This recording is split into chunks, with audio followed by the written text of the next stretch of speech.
Elappully ഗ്രാമപഞ്ചായത്തും Elappully ayurvedic ആശുപത്രിയും homeo Ayush health and welfare സെന്ററും സംയുക്തമായി ചേർന്ന് അന്താരാഷ്ട്ര യോഗാ ദിനാചരണം നടത്തി.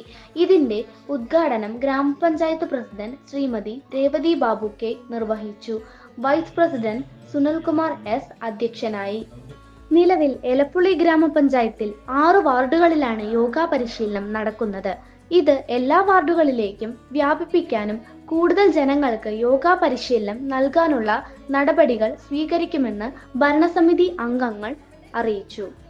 വികസനകാര്യ സ്റ്റാൻഡിംഗ് കമ്മിറ്റി ചെയർപേഴ്സൺ പുണ്യകുമാരി, ക്ഷേമകാര്യ സ്റ്റാൻഡിംഗ് കമ്മിറ്റി ചെയർമാൻ ശരവണകുമാർ, മെമ്പർമാരായ Ramesan, Appukuttan, Satheesh Kumar, Sudheesh Kumar, Santhosh, Gireesh Babu, Anitha, Prishpi Soman, government Ayurveda medical officer, Haritha Karma Sena അംഗങ്ങൾ എന്നിവരെല്ലാം പങ്കെടുത്തു.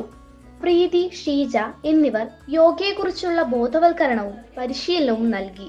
നിലവിൽ യോഗാ പരിശീലനം നേടുന്നവരുടെ യോഗ ഡാൻസും സംഘടിപ്പിച്ചു.